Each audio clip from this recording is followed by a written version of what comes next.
This is the Roots and All podcast, and I'm your host, Sarah Wilson.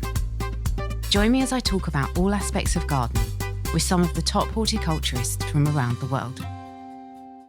In this episode, Geeta Mehta, author of Japanese Gardens, talks about the beauty, philosophy, and deep cultural roots of Japan's garden traditions.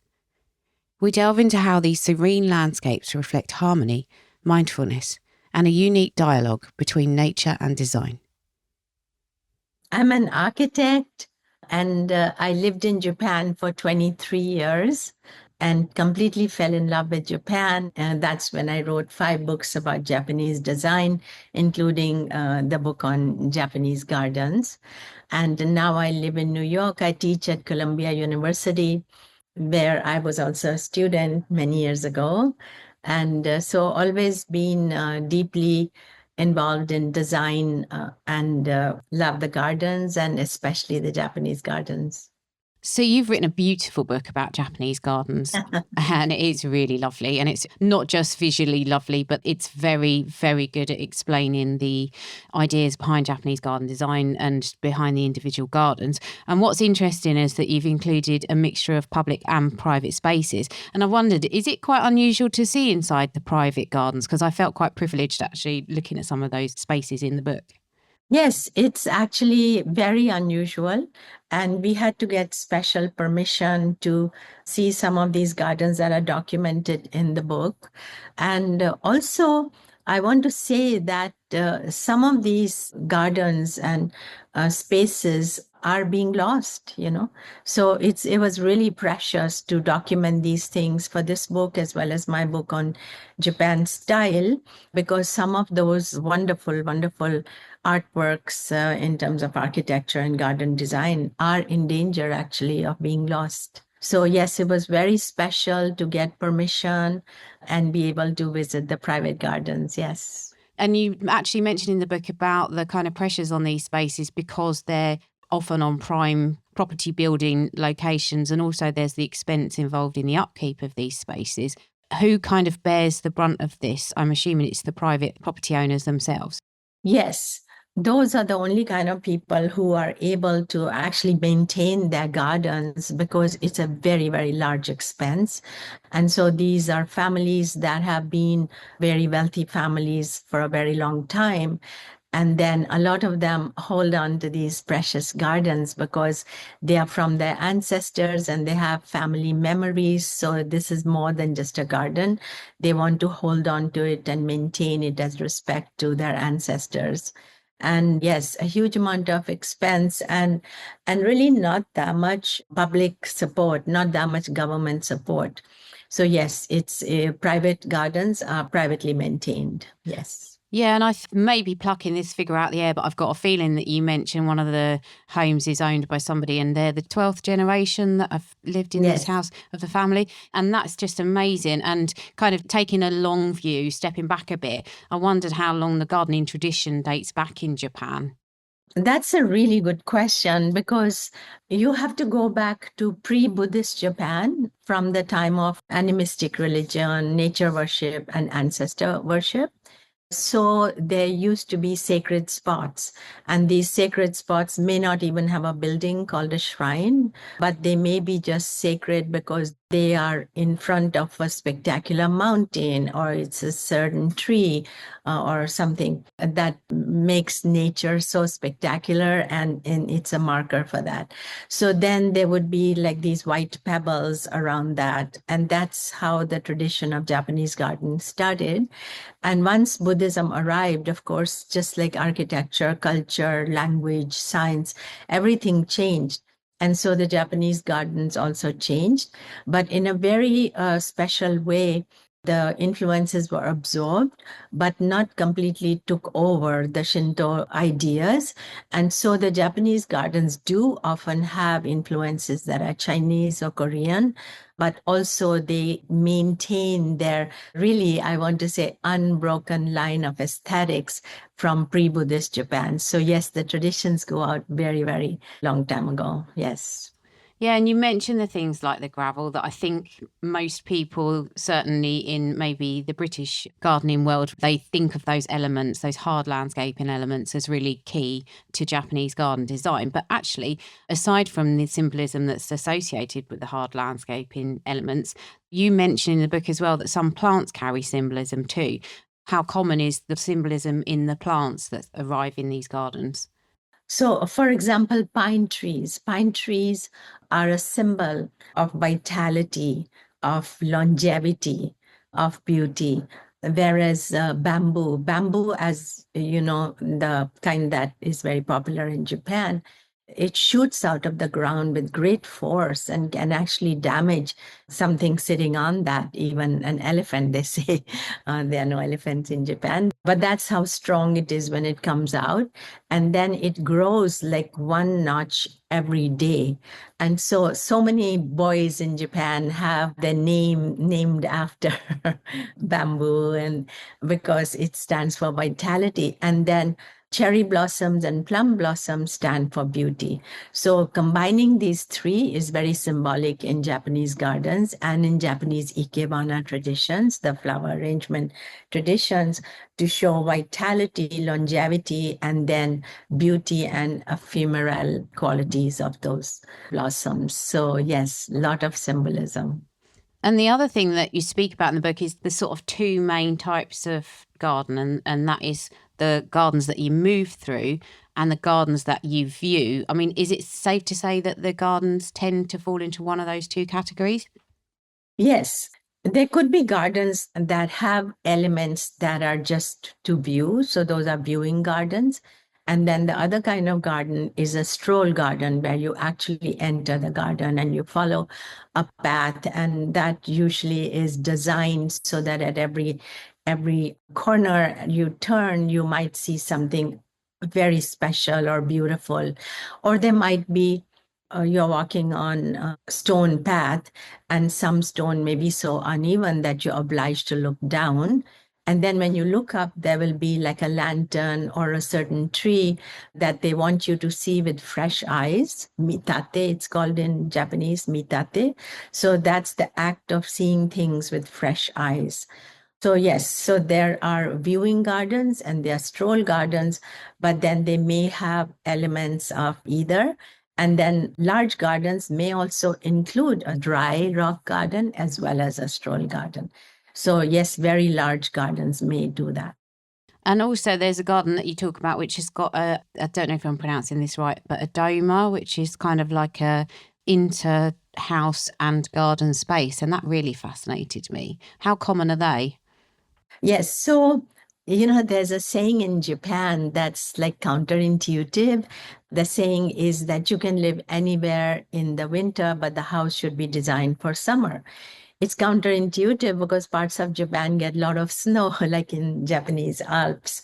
But the idea of designing a house where the breeze comes in and the house is breathing and it's made of wood. And that's why even when concrete became popular after the earthquake, people who could afford it still chose to have wooden homes because they are alive and they are living and they are breathing and so on. So I think that for that reason, the relationship of inside and outside is very important in Japanese design. So oftentimes when, especially in Heian period, for example, when aristocrats would design a home, first it would be the garden, and then the leftover space would be where the house is. And the windows and the sliding doors of the house will be designed to have the best view of the garden. So garden drove the design of the interior and the house. And then there's a large space all around the Japanese home, which is the transitional space. And so you can open the sliding doors and then the inside out is in very close relationship. So these transitional spaces are very interesting and important. Even in farmhouses, there would be a place called doma, and that would be like where you enter, you take your shoes off. Maybe there's some craft or storage that also happens there, but that's a transition space between the outside and the inside when you step up onto the tatami mat, and then you are in the inside. So yeah, lots of these beautiful, beautiful ideas and customs. The other thing that I was looking at, aside from the kind of houses and that inter-house garden space, which kind of made me think, wow, I know it does get cold and it snows in lots of places in Japan. And I thought, well, that for, I suppose, me is quite alien to kind of open the house up like that when there's that potential for bad weather, and it's just not something that you see a lot here. But the other thing that I found definitely a departure from what I'm used to was the fact that a lot of the gardens actually make it purposely difficult for you to move through them, because they are trying to get your brain to behave in a certain way, or they're trying to make you stop and think. And we are always trying to make our gardens more easy to traverse, whereas in Japan some of these gardens are really like as well as an emotional journey and a visual journey, they're literally a physical journey. Yes, the intent of entering a Japanese garden or entering a tea garden, for example, every special tea house has a tea garden attached to that. So there are opportunities for you to cleanse your mind and get in the correct mindset to really, in a very pure state of mind, to enter these spaces and then enjoy them. So it's not so much about a wow factor as opposed to the idea of letting you connect with your deeper self through this beautiful experience. So one example I can give is like the tea garden. So in the tea garden, there will be an entrance gate, very small, I mean, more symbolic than actual gate, maybe very low bamboo, something. And then you would enter, so the guest would enter, and the host will not be inside. The host knows you entered, but the host will not come out because the host wants you to have time to compose yourself. So then you would progress, and there would be a little place to sit, like a bench or a little structure. And then you would sit there as long as you need to till you feel that you are ready to come. And the owner of the tea house would have probably watered the stones, because stones look much more beautiful when they are watered and wet. And so then you would walk on this roji, or the stone path, towards the tea house. And that's when the tea master may come out and welcome you. So, there's a spiritual element to experiencing the Japanese garden. It's not just for fun, it's deeper than that. And you mentioned the dimension of time within the gardens and the garden designs themselves, which I think is a bigger consideration for Japanese gardens and designers than it is for, say, us here. And can you talk about how much time is actually factored in and considered when somebody's laying out a garden or when a garden's been devised? Yeah, hundreds of years. And in the book, I talk about the bonsai garden, and some of those bonsai are 1,500 years old. So those things have been in the family. And it is said that, if there's a fire, the family will often want to save their bonsai as their most precious belonging when they are getting things out of the fire, for example. So that element of time, how do you train a tree to be a spectacular bonsai? Or in the garden, it was such a lovely experience for me to go early morning in these gardens. So my co-author is Kimie Tada and the photographer Murata-san. So they all wanted to go there before the dew goes away, right? So sometimes we would see these gardeners with almost like tweezers, pulling one dried up needle from a pine tree. And the care that goes into it and the respect for very, very old trees, for example, it's an integral part of a Japanese garden design. And you may often see that some of the very, very old pine trees have been supported on several supports because to help them to stay vital for a long time. So time is, yes, an important element. And also it goes from generation to generation to generation. Yes, there have been famous garden designers, but their concept or their work is really respected and preserved over hundreds of years. So yeah, time is very important. That leads me on to think about how gardens might evolve over time or not. But you mention, and I'm going to quote you here because you say that the gardens are a perfect balance of stillness and dynamism. So you've got that core element of the stillness and the factors of the design that don't change, and they might evolve, but they're still quite static. And then you've got this dynamic where you've got plants growing and changing shape and becoming mature. When I looked at the visuals in the book, I immediately got what you meant, and it was something that I hadn't picked up on before, just that absolute juxtaposition of the static and the moving. That's a really, really interesting element of the designs. And also appreciation of the seasons, seasonality. So a Japanese garden never has plants that'll bloom all at once in different colors. It's very much controlled in the sense that like one plant, one kind of tree might bloom at this time and then something else may bloom at another time. So there is that dynamism, but at the same time it's controlled. And also you may have read that in Japanese gardens, there's an idea of shake, which means borrowed scenery. So you're borrowing from the mountain or a whole bunch of trees or a forest that might be beyond the garden, doesn't belong to you, but visually you design to take that into account. So that means that you're also taking the seasonality of the surroundings of the garden, which will be visible to you. For example, autumn leaves, or cherry blossoms.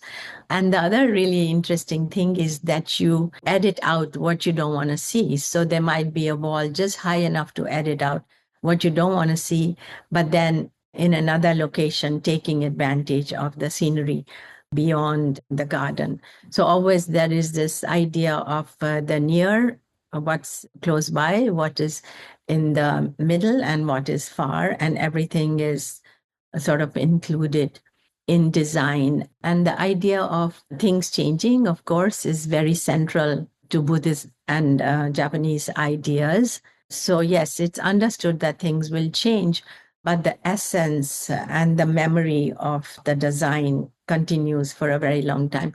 I want to actually say something like in Meiji period, when there was such a movement to reject all Japanese design and Japanese ideas and say, oh, no, no, these are too backward, we want to westernize.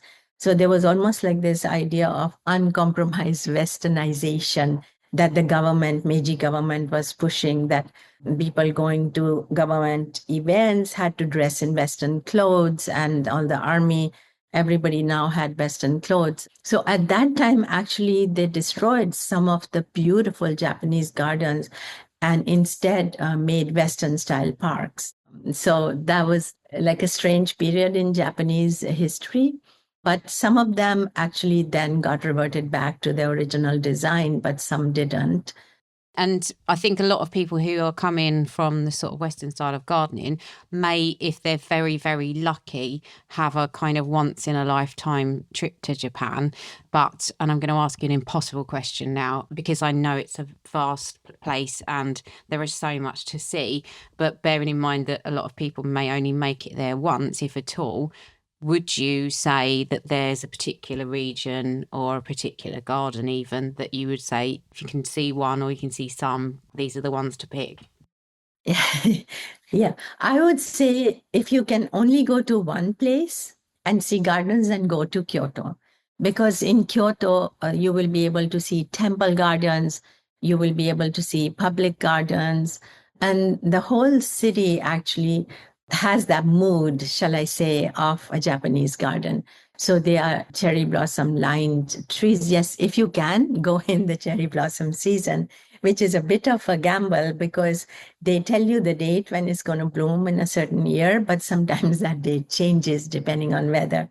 But there are several types of cherry trees, so you'll still catch some. So if you can only go to one place, then I would say go to Kyoto.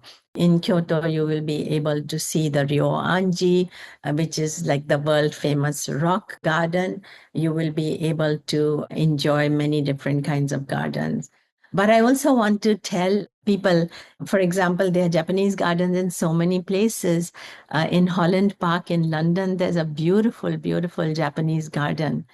So if you love Japanese gardens, start going to these and then go to Kyoto. There are beautiful gardens also in Hiroshima. In Tokyo, Tokyo has the East Garden of the Imperial Palace, which is absolutely spectacular. There is Hapoen. So, yeah. So can you tell me a little bit about the symbolism of the stones that are used in the gardens? Yes. So stones are so special in Japan because they symbolize eternity, the idea of time. You appreciate impermanence, but you also want to understand eternity. So that's where rocks come in. And rocks in Japanese gardens could symbolize, for example, in Chinese gardens, a tall rock next to a low rock could be like a turtle and a bird of eternity. But on the other hand, rocks could be simply aesthetic. So in Ryoanji Garden, which is amongst the most famous rock gardens in the world, so they are these rocks, and everyone is trying to guess, but do they mean island? Because the small pebbles around that have been raked in the shape of waves. So people are always wondering. But the time that this was designed, it was also a bold and abstract design. So they don't always have to have that symbolic meaning that you would look for in a Chinese garden. This could simply be aesthetic. But the other thing is that only 1/3 of the rock should be seen above the surface. 2/3 should be underground because that's how rocks are. And so the Japanese gardeners go to great lengths, first of all, to find these amazing rocks, and then to bring them is quite a big undertaking. And then to have most of it underground, it's a Japanese principle, you may say. I actually did a design of AIG building in central Tokyo, not far from the Imperial Palace. And we wanted to bring stones, and the whole road had to be closed, and a big crane had to be brought in to bring these big stones into the lobby and at the entrance. So to think that these huge rocks have been moved in these gardens at the time that there were no cranes, it's quite, something to appreciate. Also, in gardens, you might have a dry stream. So, a dry stream is one of the typical elements of the garden where they want you to imagine water, but there is actually no water. So, there would be rocks laid out in a manner like as if a stream in rainy season is going to flow over it. And you have to imagine that the rest of the year. Yeah, so rocks and water, right? So there's greenery, there's rocks, there's water, and then there's very few bits of color every now and then. So those are the essential elements of Japanese gardens. And why is there the lack of colour? Has anybody kind of put a theory forward about that? So there's avoidance of gaudiness. That's part of Japanese design. So as not to be gaudy, but to be serene and minimalistic. So I think that's where this control of color comes on. Like if you went to the moss garden in Kyoto, so there's thick, thick moss everywhere. So that makes the whole place very, very quiet. And it's all different shades of greens. You don't see colors. That's on purpose, that's by design. So minimalism is a very important element. So in a lot of the Japanese gardens, you don't see a kind of traditional symmetrical layout to the design. And I'm assuming that is also intentional. Yes, actually, symmetry is considered a dead end in design. So they avoid it at every cost. And you're very, very intentional about avoiding symmetry, whether it is in architecture, whether it is in painting. If you see Japanese woodblock prints or painting, you definitely will not see symmetrical because that's like a very Western idea and not dynamic enough.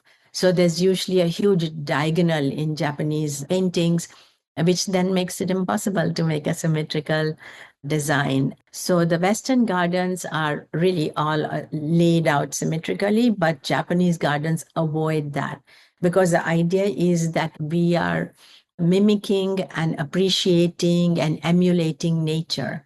And nature is not geometrically symmetrical. So you don't want to do that. I learned Ikebana flower arrangement for a long time. So that's all about never, never, never do symmetrical design. And I would do something and the teacher would come and just turn it one little bit and it would magically, look so amazing. So that's the kind of sharp, what can I say, razor edge kind of aesthetic of not being symmetrical, but dynamic and yet balanced, right? So that's the aspiration. And you see that all the time in Japanese gardens. You would really not see a symmetrical composition when either in the viewing gardens or in the stroll gardens. You would always have this sense of balance, but it's not symmetrical. Thank you very much to Geeta for her insight and for this beautiful book. And thanks to you, of course, for listening. If you like this episode, I recommend checking out 271 Japanese Maples with Miles Hayward and 118 Takashi Millennium Forest with Dan Pearson and Midori Shintani. You can download or listen to the podcast direct from the website rootsandall.co.uk. Please also check out my Patreon, where you can make a one-off donation or take out a monthly subscription to help support the podcast. Because if you enjoy the show, please help it continue. I also have a GoFundMe where you can make a one-off donation. Even a one-off donation of £1 helps, and I'll be really grateful for your support. So please go to Patreon or GoFundMe and search for Roots and All Podcast.